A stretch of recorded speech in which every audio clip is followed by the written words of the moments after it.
अनशन से उठी आंधी।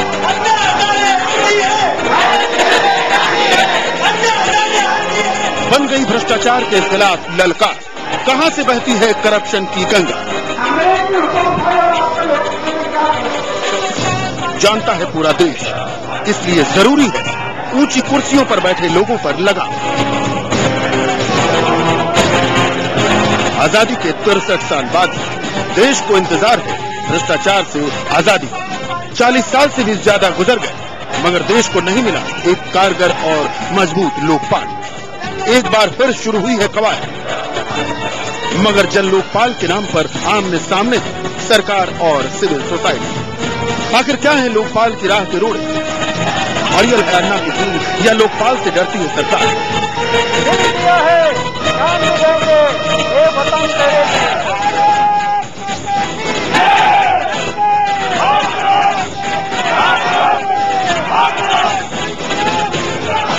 बताएगी खुद अन्ना की टीम लाइव।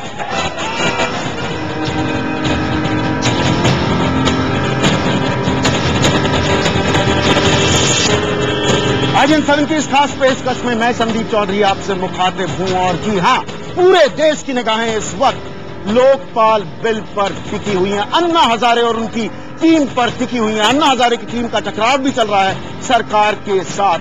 जनता के जहन में, देश के जहन में ढेरों सवाल हैं और इन्हीं सवालों के जवाब देने के लिए पहली बार किसी भी टेलीविजन चैनल के स्टूडियो में पहली बार एक साथ एक मंच पर अन्ना हजारे अपनी पूरी टीम के साथ मौजूद हैं। सवाल आपके होंगे, देश के सवाल होंगे, जवाब होंगे अन्ना हजारे की टीम के। अन्ना हजारे खुद हमारे साथ स्टूडियो में मौजूद हैं। उनके साथ हैं शांति भूषण जी जो ड्राफ्टिंग कमेटी के डेप्यूटी चेयरमैन भी हैं, उपाध्यक्ष भी हैं। हमारे साथ हैं अरविंद केजरीवाल साहब, हमारे साथ प्रशांत भूषण हैं और किरण बेदी भी है। I am not being a gentleman today, मैं किसी लेडी का लास्ट में परिचय दे रहा हूं, लेकिन सवालों का हम सीधे सिलसिला शुरू करेंगे।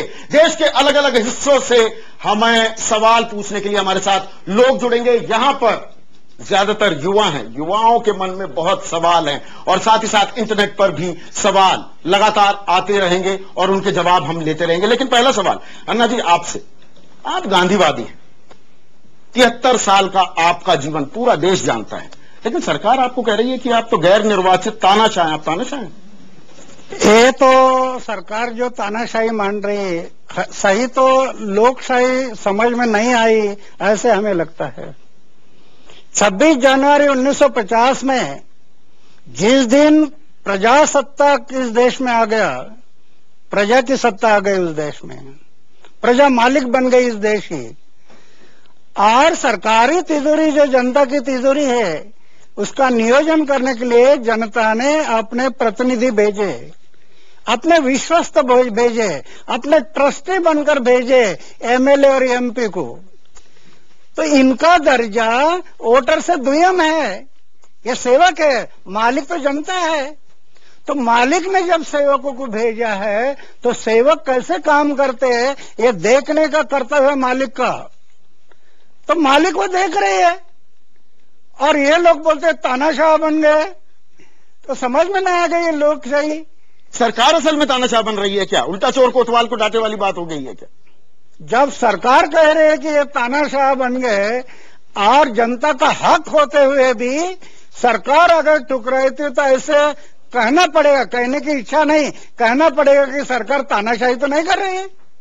बिल्कुल, यहां पर जनता के हम सीधे सीधे, मैं सवाल आज कम पूछूंगा, जनता के सवाल हम ज्यादा लेंगे। आप सवाल पूछना चाह रहे हैं? अन्ना जी, कांग्रेस जो आपको तानाशाह कह रही है, ऐसी सरकार से आप बातचीत कैसे कर सकते हैं? कैसे करेंगे आप बातचीत इनसे? मुझे थोड़ा बात कैसे करोगे? आपको तानाशाह कह रहे हैं और आप मीटिंग में उनके साथ बैठोगे। एक तानाशाह जिसको ऐसा आरोप लग रहा हो, आप मीटिंग में कैसे बैठकर सरकार से बात करेंगे? हमारी इच्छाएं नहीं है ये हमारी मुख्य उद्देश्य है कि जन लोकपाल बिल एक अच्छा कठोर कानून इस देश में आना ताकि भ्रष्टाचार मुक्त भारत बने। ये क्या कर रहे है सरकार, वहां से लोगों का लक्ष्य विचलित कर रहे हैं और बाकी बातें उसमें डाल रही है। हमारा उद्देश्य एक है लोकपाल बिल, और लोकपाल बिल पर सरकार ने कहना चाहिए आपने कमेटी बनाई, ज्वाइंट कमेटी, वो इसलिए बनाई और लोकपाल बिल की कमेटी बनाई और अभी आप दूसरी बातें रख रहे हैं। ये मुद्दे को गौण करने की कोशिश है क्या अरविंद, कि अहम मुद्दे से भटका दो, असल मुद्दे से भटकाओ, बाकी तमाम बातें उठा दो। बिल्कुल ठीक बोल रहे हैं आप। एक चीज सरकार ये चाहती है कि इस किस्म के मुद्दों को उठा के हमें प्रोवोक करे और हम उनकी कमेटी छोड़ के भाग जाएं। हम उनकी ये इच्छा कभी पूरी नहीं होने देंगे। हम कमेटी छोड़ के नहीं भागने वाले, अंदर कमेटी में डटे रहेंगे। और दूसरी चीज, सरकार ने या कांग्रेस ने पूरी जिंदगी भर यही गाली गलौज किया, वो इसमें बड़े माहिर हैं। हम इस खेल में उनके साथ नहीं शामिल होना चाहते। हम उनको चैलेंज कर रहे हैं बार बार कि हमारे साथ आके पब्लिक में डिबेट करो लोकपाल बिल के ऊपर। आपके चैनल पे आज आपके चैनल के जरिए भी हम कह रहे हैं, प्रणब मुखर्जी साहब को कह रहे हैं, इन सारे मंत्रियों को कह रहे हैं, आइए IBN 7 पे CNN IBN के ऊपर डिबेट करते हैं बैठ के लोकपाल बिल के ऊपर। वो नहीं करना चाहते, वो कहते हैं टाइम नहीं है, डिबेट का टाइम नहीं है, ये इस तरह की ऊटपटांग की गाली गलौज का टाइम है। उसमें हम नहीं उनके साथ शामिल होना चाहते। वो हमें जो कहें, जो मर्जी कहें, हम उनके साथ शामिल नहीं होंगे। लोकपाल बिल पे डिबेट करना है किसी भी दिन, किसी भी समय, जो चॉइस उनका, जो फॉर्मेट उनका, जो स्थान उनका, हम उनके साथ लोकपाल बिल पे इस देश की जनता के सामने डिबेट करने के लिए तैयार है। एक मिनट मैं किरण जी आपके पास मैं उसी बात पे जी। आपने देखा यूके की इलेक्शंस, आपने देखा अमेरिका की इलेक्शंस, किस तरीके से कैंडिडेट्स लाइव डिबेट करते हैं और किस तरीके से लाइव वोटिंग होती है और उसका वोटिंग पर फाइनली उनके जीत हार पर कितना असर होता है। फिर चाहे इकोनॉमिक पॉलिसी है, चाहे एक्सटर्नल अफेयर्स की पॉलिसी है, चाहे होम पॉलिसी है, किस तरीके से वो कैंडिडेट्स टेलीविजन पे आके सरकार का दम्भ गुरूर है कमाल, के साथ उससे किस तरीके की उनकी प्रेपरेशन है कैंडिडेट्स की, किस तरीके की उनकी डिटर्मिनेशन है, लोग वहीं पर जीत हार उनके पास आर्ग्यूमेंट्स ये है डेमोक्रेसी। वो पूरे देश को बताएं। वो कह रहे हैं प्रधानमंत्री को बाहर रखो, जुडिशरी को बाहर रखो, MPs को बाहर रखो, लोअर ब्यूरोक्रेसी को, वो कह रहे हैं सबको, वो सारी जनता के सामने अब आके बताएं कि किस किस्म का लोकपाल बिल लाना चाहते हैं। बिल्कुल, एक और सवाल ले लेते हैं। अन्ना जी ने कहा कि यहाँ पे जनता ही सब कुछ है, तो सिविल सोसाइटी के लिए आप लोगों को किसने चुना? देश की 21,000 करोड़ जनता ने तो आप लोगों को नहीं चुना। फिर 121 करोड़ ने, आप हैं कौन? ये सवाल जायज लगता है शांति भूषण जी आपको? देखिए, हम कोई नहीं है, हम सिर्फ जनता की आवाज को बल दे रहे हैं, उनकी जायज मांग को सरकार के सामने ला रहे हैं। कोई भी ला सकता है। जनता से जो भी इलेक्टेड रिप्रेजेंटेटिव्स होते हैं वो रिप्रेजेंटेटिव्स होते हैं जनता के, उनको जनता में घूम के उनकी बात जाननी चाहिए और इस तरह से कलेक्टिवली सारे देश की जनता की आवाज लोकसभा में पहुंचेगी और उसी के हिसाब से उनको काम करना होगा। बिल्कुल, हमारे एक दर्शक है अहमदाबाद से जी। एक मिनट इनका जवाब देना चाहूंगा। अन्ना हजारे साहब अनशन पे बैठे, उन्होंने तो किसी को नहीं बुलाया था, किसी को चिट्ठी नहीं दी थी, कपिल सिब्बल साहब को या उनको। तो सरकार ने इनको कहा कि आप अपने 5 आदमी हमारे को नाम भेजिए। तो ये 5 आदमी सरकार ने अन्ना हजारे से क्यों पूछा? उनसे जाके पूछे ना, उन्होंने आपसे क्यों नहीं पूछा कि भाई आप अपने 5 आदमी भेजिए?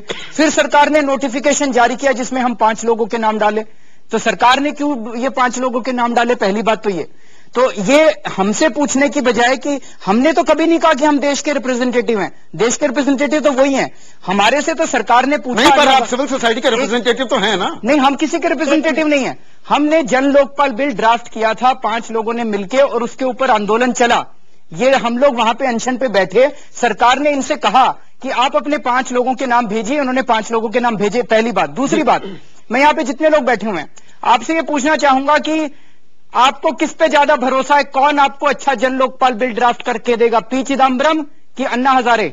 पूछ लेते हैं, अन्ना हजारे बढ़िया देंगे? हाँ में हाथ खड़े कीजिए। प्रणब मुखर्जी आपको अच्छा बिल ड्राफ्ट करके देंगे? प्रणब मुखर्जी अच्छा देंगे बिल बनाकर, हाँ या ना में? हाँ वाले कितने हैं? अन्ना हजारे ड्राफ्ट करके अच्छा देंगे कि प्रणब मुखर्जी अच्छा ड्राफ्ट करके देंगे? ये मिल गया अन्ना हजारे। तो हम किसी के रिप्रेजेंटेटिव नहीं है, ये जनता की आवाज है। अब तो बन गए। देखिए, ये जनता की आवाज है, हम किसी के रिप्रेजेंटेटिव मिला रहे हैं। नहीं, एक सवाल ले लेते हैं किरण जी, एक सवाल लेते हैं अहमदाबाद से। हमारे दर्शक राजीव ने ये सवाल भेजा है और ये प्रशांत भूषण के लिए सवाल है। पहले सवाल सुनते हैं, प्रशांत जी उसका जवाब देंगे। राजीव। मैं राजीव अहमदाबाद से। मेरा सवाल यह है कि जब आप लोकतंत्र की बात करते हैं, लेकिन जब लोकपाल कमेटी की बात होती है तब सिविल सोसाइटी के 4 लोगों का नाम आता है, जिनमें से 2 पिता पुत्र है।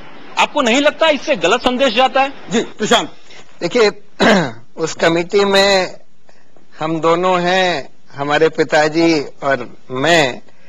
इसका ये मतलब नहीं है कि हम लोग कोई एक ही धारा या एक ही सोच को रिप्रेजेंट कर रहे हैं। मेरे पिताजी कानून मंत्री रहे हैं, बहुत सारे कानून ड्राफ्ट करे हैं उन्होंने।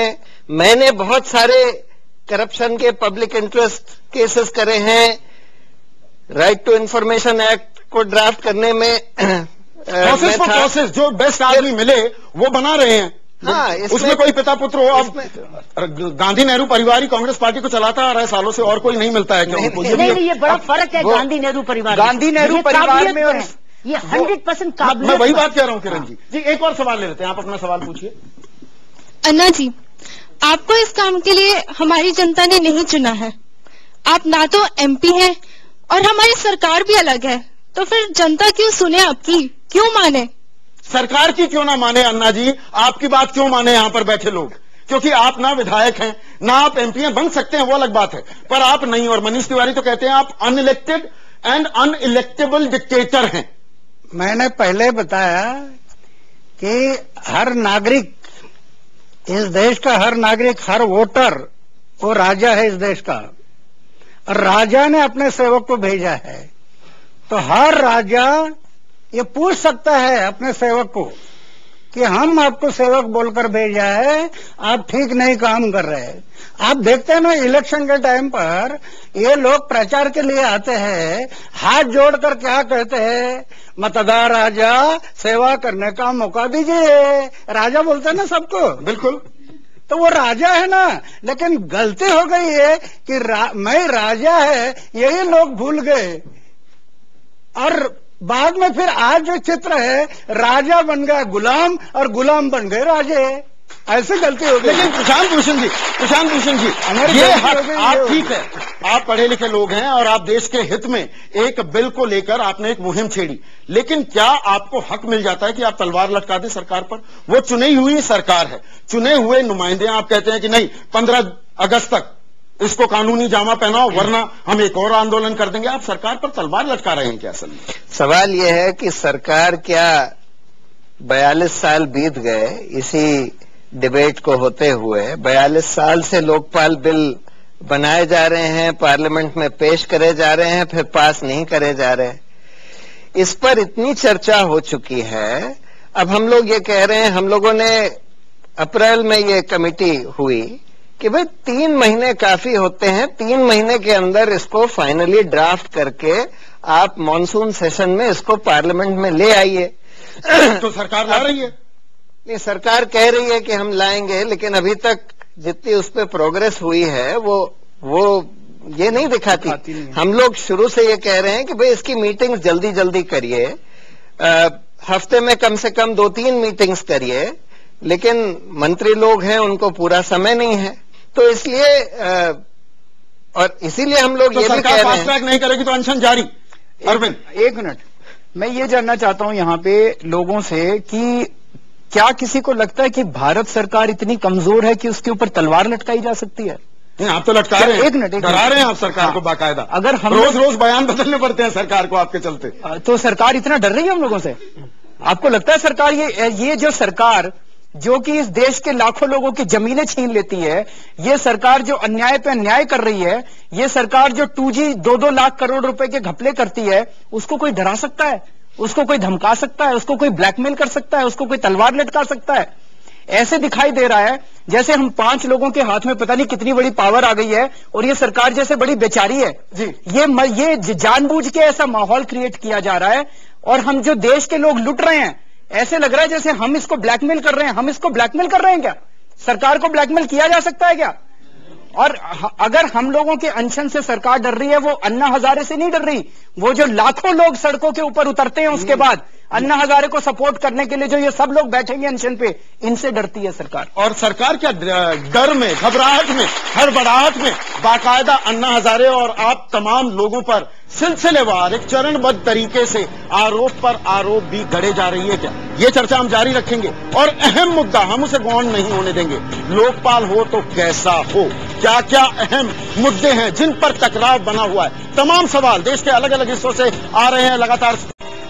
मैं आपसे पूछना चाहूंगा, जो ब्रेक में जाने से पहले मैंने कहा, क्या एक चरणबद्ध तरीके से एक सिलसिले के तहत आप लोगों पर आरोप मढ़े जा रहे हैं, आप पर, प्रशांत पर, कि भाई जमीन खरीद ली, कोई फार्म हाउस खरीद लिया। अन्ना के बारे में कहा जाता है ये तो आरएसएस के नजदीक हो गए, बीजेपी के नजदीक हो गए, आप अपनी संपत्ति का ब्यौरा दीजिए। ये जानबूझकर कर रही है क्या सरकार?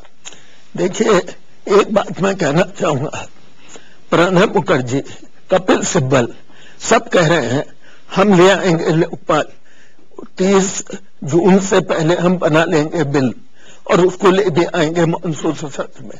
लेकिन जो अहम बात है, कैसा लोकपाल बिल आप लाएंगे?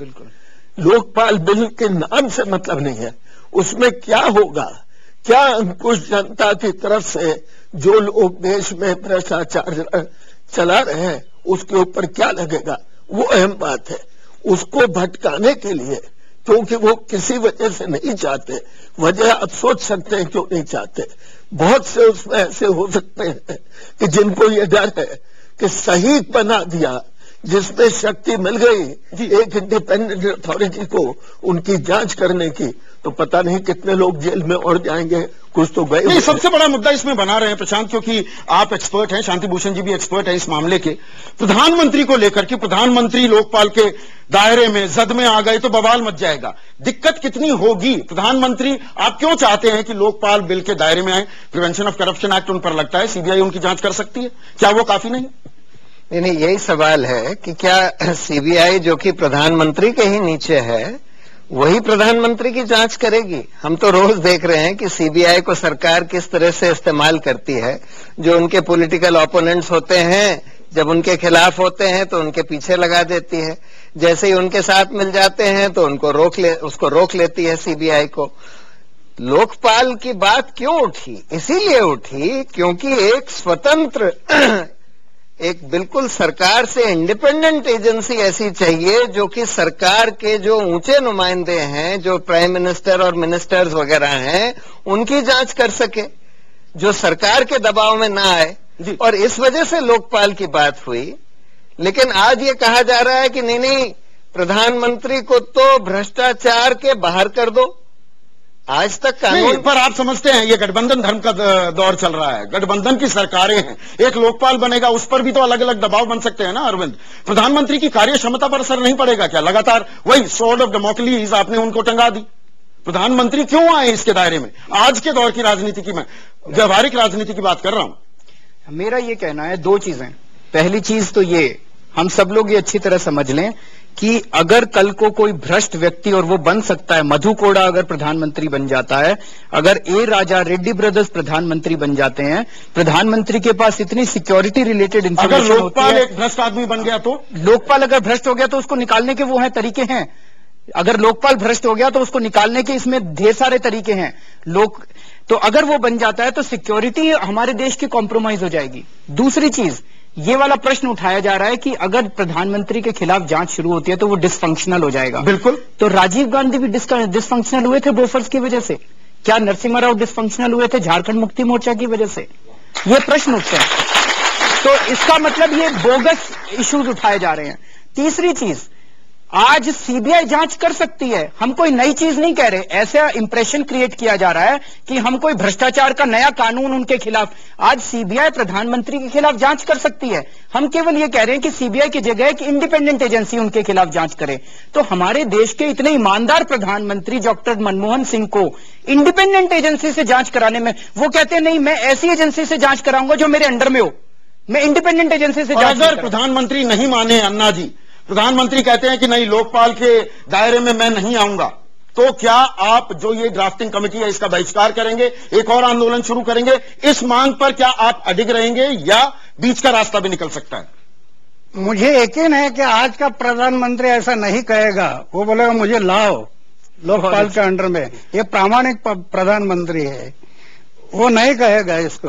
ये बाकी लोग कह रहे कि वो नहीं लाना, क्योंकि इनके संबंध उनके साथ है। इसलिए तो मैं कहा था ये रिमोट कंट्रोल वाली बात कही थी। वो रिमोट कंट्रोल यही तो है।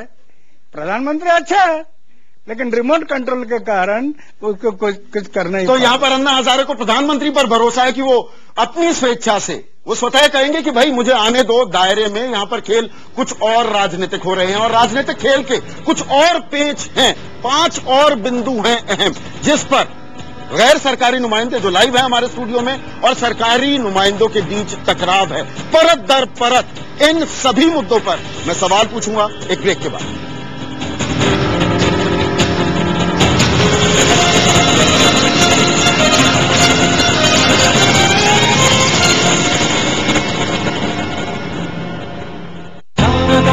India's largest university. Hostel facility for 15,000 students. 600-acre campus. Lovely professional university. Transforming education, transforming India. Samsung Hero 3G phone hai 10 गुना तेज। टीवी देखो लाइव। नया Samsung Hero 3G अपने मोबाइल पर देखिए टीवी फ्री वोडाफोन टीवी।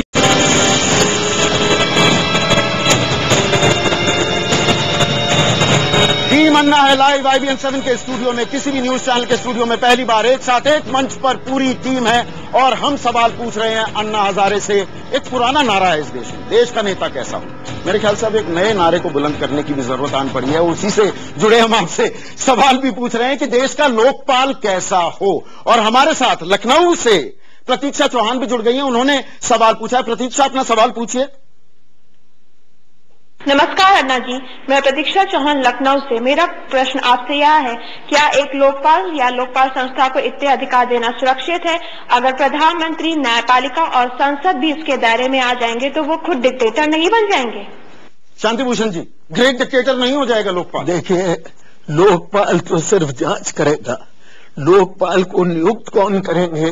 प्रधानमंत्री, leader of opposition Lok Sabha, 4 जज और controller and auditor general, chief election commissioner जो संवैधानिक पदों पर बैठे हैं, वो ऐसे आदमी को छांट लेंगे कि जो गलत काम करेगा वो तो अच्छे आदमी को छांटेंगे और उसका काम सिर्फ जांच करना है, जो पुलिस वाला करता है। जांच करने के बाद वो अदालत को केस भेजेगा, अदालत तय करेगी, जो सुप्रीम कोर्ट का हाई कोर्ट के नीचे है, कि वो दोषी है कि नहीं दोषी है, किसको क्या इसमें शिकायत हो सकती है। नहीं, पर इसमें कुछ पेश नहीं आ जाएंगे। किरण, मैं अरविंद आपके पास आ रहा हूं, पेश नहीं आ जाएंगे। आप क्वासाई जुडिशियल पावर्स भी देंगे लोकपाल को। लोकपाल की अपनी इंडिपेंडेंट एक निष्पक्ष जांच एजेंसी होगी। कैसे ये चार्जेस फ्रेम होंगे, जांच पड़ताल कैसे होंगी, ये क्या कुछ ग्रे एरियाज हैं इसमें? बिल्कुल सीबीआई है, सीबीआई लेकिन आजाद सीबीआई। आज सीबीआई के ये तो मृग तृष्णा हो गई, ये तो सपना हो गया आजाद सीबीआई। एग्जैक्टली दैट, क्योंकि जो सीबीआई के हाथ बंधे रहते हैं, प्रोसिक्यूटर नहीं ले सकती, बजट नहीं है, एक्सपर्ट नहीं ले सकती, अपने तरीके का वकील नहीं कर सकती, जॉइंट सेक्रेटरी के ऊपर की तफ्तीश करने के लिए इजाजत लेनी पड़ती है। अब इस लोकपाल को नहीं लेनी पड़ेगी। वो जो भेड़ियां बनी हुई है सीबीआई पे, वो जांच एजेंसी की निष्पक्षता आप कैसे जो हम शुरू से मांग रहे हैं कि जो इन्वेस्टिगेटिंग एजेंसी है वो इंडिपेंडेंट होनी चाहिए। और हर देश, असली डेमोक्रेटिक कंट्री में इन्वेस्टिगेटिंग एजेंसीज इंडिपेंडेंट है, उनका पॉलिटिकल कंट्रोल नहीं है, यही कहा जा रहा है। लेकिन ये नहीं मतलब है कि ये एजेंसी पर कोई और सर्च नहीं है। कोर्ट्स बैठी है इस पर, ह्यूमन राइट्स इस पे बैठे। इसका मतलब है कि ये भी सच्चाई के तरीके से काम करेगी और निष्पक्ष तरीके से काम करेगी, जो कि आज हर इतने साल हो गए हमको मांगते। देखिए, इसकी लोकपाल की ईमानदारी को इंश्योर करने के लिए कई प्रावधान इस बिल में करे गए हैं। पहली बात तो इसमें पूरी पारदर्शिता होगी। जैसे ही केस का इन्वेस्टिगेशन खत्म होगा, उस केस के सारे रिकॉर्ड जो हैं वेबसाइट पर डाल दिए जाएंगे। दूसरी बात, कंट्रोलर एंड ऑडिटर जनरल उसका हर साल ऑडिट करेगा, फाइनेंशियल और परफॉर्मेंस ऑडिट। तीसरी बात, पार्लियामेंट्री कमेटी भी उसका ऑडिट करेगी। चौथी बात, जो लोकपाल के 11 सदस्य होंगे उनके खिलाफ कोई कंप्लेंट हो तो सुप्रीम कोर्ट देखेगा। अगर सुप्रीम कोर्ट को कंप्लेंट सही मिली तो उनको हटा सकता है। जो उसके नीचे की जो मशीनरी होगी उनके ऊपर एक इंडिपेंडेंट कंप्लेंट्स अथॉरिटी बनाई जाएगी हर स्टेट में, और बड़े स्टेट में एक से ज्यादा डिपार्टमेंट तैयार हो जाएगा। फिर हर तरह से उनको ये कि अगर कोई बेईमानी लोकपाल में होने लगे या लोकपाल की मशीनरी में होने लगे तो उसकी तुरंत जांच हो सके। चर्चा भी शुरू हुई है आपकी इंडिपेंडेंट कमेटियों में? बिल्कुल हो रही है, कुछ मसौदा तैयार हो रहा है। बिल्कुल। शांति भूषण जी से मैं ये सवाल पूछूं, क्योंकि आप देश के कानून मंत्री रहे हैं। अब देखिए, हमारी जो न्यायपालिका है निष्पक्ष काम कर रही है। जो थोड़े बहुत छींटे पड़ते हैं, आप भी PIL कर देते हैं और बाकायदा नाम उनके सार्वजनिक कर देते हैं, लेकिन न्यायपालिका अमूमन निष्पक्ष है। 2G घोटाला हो, आदर्श घोटाला हो, तमाम सुप्रीम कोर्ट ने डंडा चलाया तो ये लोग जेलों में हैं। आप उनको क्यों लाना चाह रहे हैं लोकपाल? देखिए, ऐसा है, सुप्रीम कोर्ट के बहुत जजेस ईमानदार हैं और बहुत अच्छा काम कर रहे हैं। आज के जो चीफ जस्टिस हैं बहुत ईमानदार हैं, बहुत अच्छा काम कर रहे हैं, और जिसकी वजह से, उसी की वजह से आज 2G घोटाले में काम हो रहा है। लेकिन समय समय पर भ्रष्ट लोग भी उसमें आ जाते हैं। एक भी भ्रष्ट आ जाए तो उससे गड़बड़ी बहुत हो सकती है। इसलिए ये जरूरी है कि कोई निष्पक्ष जांच उनके खिलाफ भी हो सके, जैसे हरेक के खिलाफ होती है। आज भी कानून में वो public servant prevention of corruption act के दायरे में जजेस आते हैं, उनकी जांच लेकिन वही पुलिस वाला करेगा। अब पुलिस वाला करने के बजाय एक ऊंची निष्पक्ष एजेंसी करे, किसी जज को क्या किसी ईमानदार जज को तो कोई परेशानी नहीं हो सकती। जी देखिए, अभी जस्टिस वर्मा ने हम लोग की एक चिट्ठी के जवाब में लिखा है कि एक उनके जो सक्सेसर जज थे जो कि चीफ जस्टिस बन गए हिंदुस्तान के, उनके खिलाफ उन्होंने सरकार से बोला कि भाई इनकी क्रिमिनल जांच करप्शन की करवा लीजिए, लेकिन सरकार नहीं करवाना चाहती थी। जी अब सवाल यह है कि अब तो वो तो पुलिस एजेंसी तो सरकार के तहत होती है, सीबीआई सरकार के तहत होती है। हम ये चाहते हैं कि बिल्कुल एक स्वतंत्र एजेंसी हो जो लोकपाल के तहत हो, एक स्वतंत्र नहीं, लोकपाल स्वतंत्र लोकपाल तो ठीक है, लेकिन जुडिशरी कितनी स्वतंत्र रह जाएगी और निष्पक्ष रह जाएगी अगर उनके ऊपर भी एक बिठा दिया जाए कोई नजर रखने के लिए? जुडिशरी की स्वतंत्रता का ये मतलब नहीं है कि आप भ्रष्टाचार के लिए स्वतंत्र हैं। स्वतंत्रता का मतलब है कि आप सरकार से स्वतंत्र हैं। अब पुलिस तो सरकार के तहत होती थी, अब हम लोग कह रहे हैं कि एक बिल्कुल सरकार से स्वतंत्र लोकपाल बनाइए, वो जांच करेगा। इसमें किसी को क्या ऑब्जेक्शन हो सकता है? ये जो एक वीरास्वामी में जजमेंट दिया गया कि अच्छा भाई पुलिस तो सरकार के तहत होती है, इसलिए चीफ जस्टिस ऑफ इंडिया की परमिशन लेने की जरूरत है। अब तो हम लोग कह रहे हैं बिल्कुल एक स्वतंत्र एजेंसी। नहीं, आप तो ये भी कह रहे हैं अरविंद कि आप संसद के अंदर अब वोटिंग इम्यूनिटी प्रिविलेजेस होते हैं एक सांसद के, आप तो कह रहे हैं उस पर भी लोकपाल नजर डालेगा, फिर तो आप संसद से भी बड़े हो गए ना। नहीं, एक मिनट, ये जो आपका प्रश्न है और जो लखनऊ से उन्होंने प्रश्न पूछा, एक ऐसा इंप्रेशन सबके दिमाग में क्रिएट किया जा रहा है कि ये कोई ऐसी बॉडी है जो सबके ऊपर आके बैठ जाएगी। मैं आप सब लोगों से ये जानना चाहता हूं, एक इनकम टैक्स ऑफिसर जो होता है वो चीफ जस्टिस की इनकम टैक्स रिटर्न की भी स्क्रूटनी करता है, वो प्राइम मिनिस्टर की इनकम टैक्स की रिटर्न की भी स्क्रूटनी करता है, वो मेंबर्स ऑफ पार्लियामेंट की भी इनकम टैक्स की स्क्रूटनी करता है। तो क्या एक इनकम टैक्स ऑफिसर जो है वो सुप्रीम डिक्टेटर बन गया? ऐसा नहीं है। ये कोई सब, ये केवल इतना, एक मिनट में संशोधन भी करना पड़ेगा ना, आप ये बात एक मिनट मैं पूरा कर लेता हूं। तो हम केवल इतना कह रहे हैं कि किसी के भी खिलाफ जैसे इनकम टैक्स वाला इनकम टैक्स की स्क्रूटनी करता है, वैसे ही किसी के भी खिलाफ अगर भ्रष्टाचार की शिकायत आएगी तो उस शिकायत की जांच करने के लिए ये एक एजेंसी है। अगर ये आर्ग्यूमेंट मान लिया जाए तो उनके हिसाब से लेजिस्लेचर के लिए अलग इनकम टैक्स डिपार्टमेंट होना चाहिए, जुडिशरी के लिए अलग इनकम टैक्स डिपार्टमेंट होना चाहिए, तो जैसे वो कह रहे हैं कि नहीं जुडिशरी के लिए अलग एंटी करप्शन एजेंसी होनी चाहिए, इसके लिए अलग, ये सब गलत आर्ग्यूमेंट नहीं, जो मैं आप ही की बात एक मिनट दूसरा आर्ग्यूमेंट ये दिया जा रहा है कि इनको बहुत पावर्स दे दी गई हैं। मैं चैलेंज करता हूं कि आप इस बिल को पढ़िए, एक भी ऐसी पावर दिखा दीजिए जो सीबीआई के पास अभी नहीं है, जो हमने इसके अंदर डाली है। जो पावर्स आज सीबीआई एंजॉय कर रहा है वही पावर्स लोकपाल नहीं, मैं इसी को पलट कर किरण आपसे पूछूं, फिर तो आप पूरी व्यवस्था को धत्ता बता रहे हैं ना। आप भी नौकरशाह रही हैं और अरविंद भी नौकरशाह रहे हैं, नौकरशाह भी आपके उसके जद में आए, उनके सिविल सर्विस कंडक्ट रूल्स हैं, उनके लिए तमाम कानून पहले से हैं। क्या आप ये कह रहे हैं कि हम उस हद तक, उस चौराहे पर आ गया है देश की व्यवस्था बिल्कुल सड़ चुकी है, सड़ान मार रही है, गंदगी से भरी हुई है, और उसे बदलने के लिए एकमात्र एक रामबाण जो है वो लोकपाल बिल है? देखिए, जयप्रकाश नारायण जी की भी मूवमेंट हुई, कितनी सफल मूवमेंट हुई, लेकिन एक चीज वो नहीं हुई इस मूवमेंट से, वो है सिस्टम नहीं बना के गए, वो सिस्टम नहीं बनाया। अन्ना हजारे की मूवमेंट एक सिस्टम दे रही है जो इस देश के पास था ही नहीं। व्हाइट कॉलर क्राइम, धोखा, करप्शन सिस्टम है ही नहीं। आज पुलिस स्टेशन के पास चले जाओ कि मेरे से ये ब्राइब ले रहा है, क्या करेगी पुलिस? क्या करेगी पुलिस? आज पुलिस कंट्रोल रूम को बुला लो कि मेरे से ये आदमी ब्राइब मांग रहा है, क्या करती है पुलिस? आज वो सिस्टम बना रहे हैं जैसे चोरी के लिए पीसीआर की कॉल आपको रिस्पॉन्ड करती है, इसी तरीके से लोकपाल का सिस्टम। अब आप कहोगे मेरे से ये ब्राइब मांगी तो गाड़ी आएगी आपके पास, उसको एक्शन लेना पड़ेगा आपके लिए। तो आप इसका प्रॉब्लम यह है कि जब से हम इंडिपेंडेंट हुए हैं हमने इस ब्राइबरी और करप्शन नहीं, ये बात ठीक है अन्ना, लेकिन सवाल यही है व्यवस्था बदलेगा कौन? व्यवस्था बदलने के लिए हम चुनते हैं अपने नेताओं को, अपने विधायकों को, सांसदों को। आप संसद से भी बड़े हो गए क्या? आप संसद को बताएंगे कि क्या करना है या उन्हें वक्त देंगे? आप सजेशंस दे सकते हैं और सजेशन सरकार मान रही है आपकी। मैं अपनी बात पूरी कर लूं एक मिनट, क्योंकि आपने मुझे बीच में टोक दिया। तो ये जो लोकपाल है ये कोई बहुत हवा नहीं है, ये एक सिस्टम है जो सिस्टम रिस्पॉन्ड करेगा, जो आज 420 पर रिस्पॉन्ड नहीं कर रहा। ये सिस्टम है जो चोरी का पैसा वापस भी लाएगा और उस व्यक्ति को जल्दी जेल भी भेजेगा, ताकि मैसेज ये जाए कि अगर धोखा करोगे तो जेल काटोगे, ना कि उसका मजा लोगे जो करोड़ों रुपए आपने खा लिए।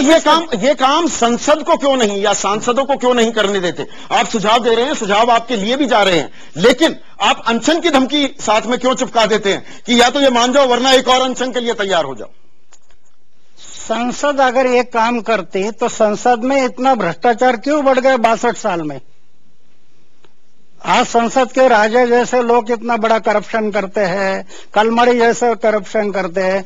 हम ऐसे मानते हैं कि लोकपाल बिल 100% करप्शन को रोकेगा नहीं, हम भी मानते हैं, लेकिन कम से कम 60-65% से आगे करप्शन को ब्रेक लगेगा। लोकपाल को डर तो बनेगा, शक्ति है। दूसरा, गरीब लोगों को न्याय मिलेगा।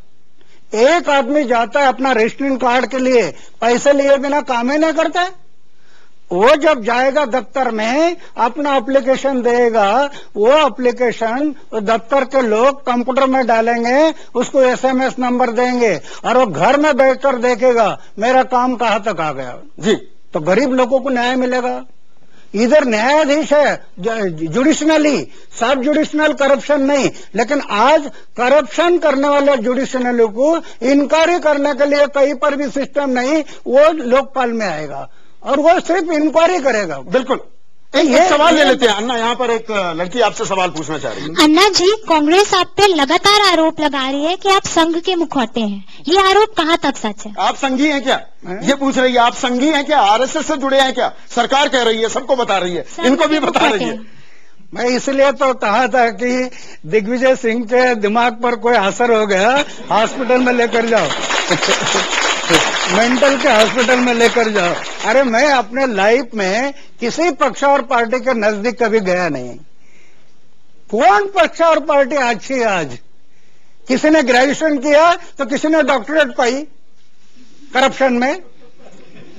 तो मैं कभी पक्ष और पार्टी के नजदीक कभी गया नहीं। मैं अपने लाइफ में सिर्फ जनता की सेवा, मेरे देश की सेवा। आज भी लोकपाल बिल के बारे में मैं लड़ रहा, ये मेरी सेवा है इस देश की, इस जनता की। पर सरकार ये कह रही है कि आप धमकाते बहुत हैं सरकार को।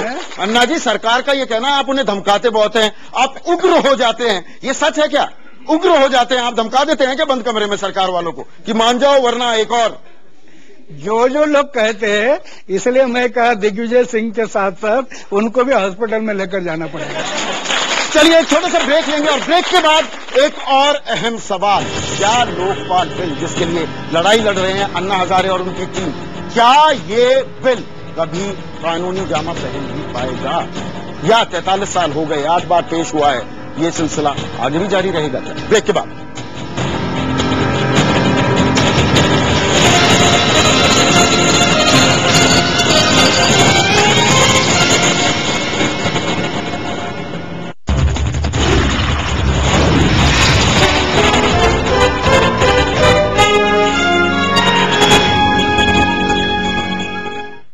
Amity faculty have filed 150 patents in the last 1 year.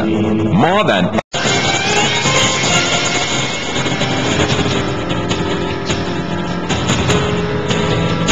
अंतिम पड़ाव पर आ गए हैं अपनी इस विशेष पेशकश के। अन्ना हजारे उनकी टीम लगातार IBN स्टूडियो में लाइव मौजूद है। सवालों का सिलसिला जारी है, देश के अलग अलग हिस्सों से सवाल आ रहे हैं, स्टूडियो में सवाल पूछे जा रहे हैं और अब अंतिम पड़ाव पर हार्दिक हमारे दर्शक हैं, मुंबई से अपना ये सवाल उन्होंने भेजा है। हार्दिक। मेरा एक सवाल है, पिछले 40 सालों से लोकपाल बिल बनाने की मांग जो सरकार के सामने अन्ना हजारे जी की टीम जो रख रही है, लेकिन आज तक उसका कोई नतीजा नहीं है, कई बार वो लोग विफल रहे। तो मेरा एक सवाल इनसे ये है, क्या आपको लगता है कि लोकपाल बिल पास होगा या भ्रष्टाचार रुकेगा? अन्ना हजारे, क्या लोकपाल बिल पास होगा? होगा, ऐसा हमें विश्वास है और इसके कारण तो हम लोग कोशिश में लगे हैं। जरूर होगा। अगर सरकार में कोई रुकावट आ गई तो सब जनता खड़ी है देश की। अगर नहीं हुआ तो एक ही पर्याय है, जनशक्ति का दबाव। जनशक्ति का दबाव बढ़ने से करेगा। अभी आपने जंतर मंतर पर देखा, पहले तो ज्वाइंट कमेटी करने के लिए तैयार नहीं थे, बोलते बाहर के लोगों को क्यों। अरे बाहर वो मालिक है ना आपके, उसको बाहर का बोलता है। आप डिप्टी चेयरमैन है ड्राफ्टिंग कमेटी के, आपको भरोसा है सरकार को आप मना लेंगे? दबाव आप बनाते रहेंगे, बीच का रास्ता भी निकालकर, क्या हम लोकपाल बिल देख पाएंगे? शांति भूषण जी, देखिए, जरूर देख पाएंगे, क्योंकि जनता जो भ्रष्टाचार से इतनी त्रस्त है, अब वो खड़ी हो गई है। चाहे वो ऊपर के हो, नीचे के हो, पढ़े हो, जवान हो, बुढ़े हो, सब खड़े हो गए। इस जनता की आवाज को कोई दबा नहीं सकता। किसी सरकार में इतनी शक्ति नहीं दबाए, उनको झुकना पड़ेगा जनता की आवाज के सामने। अरविंद, एक छोटा सा जवाब चाहूंगा, वक्त की बहुत कमी है। हु विल जज द जजेस, एक पुराना सवाल है। लोकपाल का लोकपाल कौन होगा या जरूरत ही नहीं है? नहीं, उसके प्रशांत ऑलरेडी जवाब दे चुके हैं। काफी सारे इसके अंदर प्रोविजंस हैं जिसके थ्रू इसको उसके अंदर के भ्रष्टाचार को रोका जा सकता है। मैं लास्ट में केवल एक चीज जानना चाहूंगा, ये बात कई लोग उठा रहे हैं, आपके जैसे मीडिया में साथी उठा रहे हैं, क्या कोई बीच का रास्ता है? मैं इस देश की जनता से पूछना चाहूंगा कि हम कहां कॉम्प्रोमाइज करें? क्या प्रधानमंत्री को भ्रष्टाचार करने के लिए खुली छूट देनी चाहिए? क्या मेंबर्स ऑफ पार्लियामेंट को अलाउ करना चाहिए कि वो रिश्वत लेके पार्लियामेंट के अंदर वोट डालें? क्या हम ये कहें कि ज्वाइंट सेक्रेटरी से नीचे का जो ऑफिसर है वो भ्रष्टाचार लेके अपनी फाइलें क्लियर करे? कहां कॉम्प्रोमाइज करें बताइए? और क्या स्टेट्स में आप बता दीजिए, जहां आप कहेंगे कॉम्प्रोमाइज करने के लिए वहां हम कॉम्प्रोमाइज करने नहीं, आप दबाव बनाते रहिए और अन्ना हजारे की टीम लाइव आई। और स्टेट्स में भी लोकायुक्त वैसे ही हो ताकि चीफ मिनिस्टर और उनके मंत्रियों की भी बारी आए, इसलिए लोक आयुक्त भी वैसे हो जैसे लोकपाल हो। बिल्कुल, और दबाव बनाते रहेंगे अन्ना हजारे, उनकी टीम। हमने ढेरों सवाल पूछे, हमने कोई रियायत नहीं की है। ये सरकार के साथ कोई रियायत करने को तैयार नहीं है। सरकार की भी जिम्मेदारी है। 43 साल से जो बिल अधर में लटका हुआ है, क्या आखिरकार 2011 वो साल होगा जब असल में इस देश को एक मजबूत निष्पक्ष लोकपाल मिलेगा, जिससे कि भ्रष्टाचार पूरी तरह से जड़ से ना खत्म हो, लेकिन उसकी प्रक्रिया कम से कम शुरू हो। उसी उम्मीद के साथ आपका बहुत बहुत शुक्रिया, आपने वक्त निकाला, स्टूडियो में आए। आपका भी नमस्कार।